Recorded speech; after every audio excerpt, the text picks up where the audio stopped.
Defining the digital certificate. How can we define this simplistically? Let's give it a shot. Digital certificates are ID file or files that authenticate a user's credentials for inter-network resources. So now, with digital certificates, keep in mind that they don't only correlate to a user, they can correlate to a resource or a domain or a website, etc. Now, also keep in mind that digital certificate, a public digital certificate, can also be used as an insurance policy. And I'll explain. You buy a certificate from VeriSign, DigiCert, a lot of other vendors there, but just an example.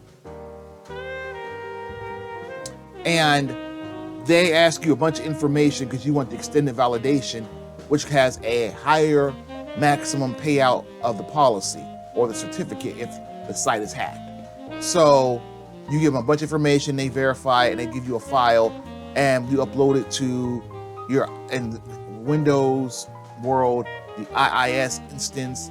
In Linux, there's directories you go into to upload the CER, the PHP, I think it was, or something like that file. You can tell I'm more of a Windows guy. But essentially, what ends up happening is now that website is encrypted, and should the encryption be broken and someone goes into the machine or machines housing the website and they're able to hack it, then you could file a claim for the approximated amount of damages back to DigiSign, DigiCert, VeriSign, all those, wherever you bought it from, and they will give you a payout.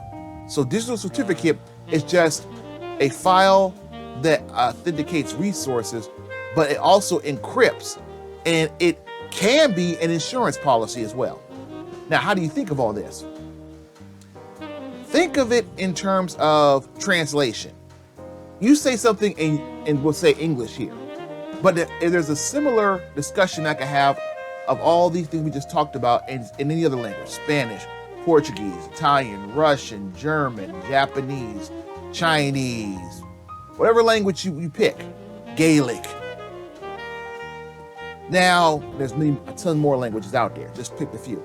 Now, when you have that translation, the information is there, but it's translated, and it ends up being the translator. So it makes it harder for someone to go in and tamper with and destroy the site, the resource, whatever, the account, the resources, because it's not in a straight ahead language, it's in a translated language. But if someone does, and it's a public cert from a vendor, then the damages incurred, cash value, could be received in part or in full back.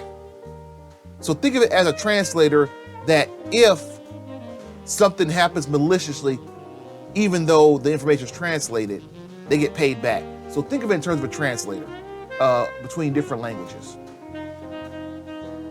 with an insurance policy on the translator or translation. Think of it that way.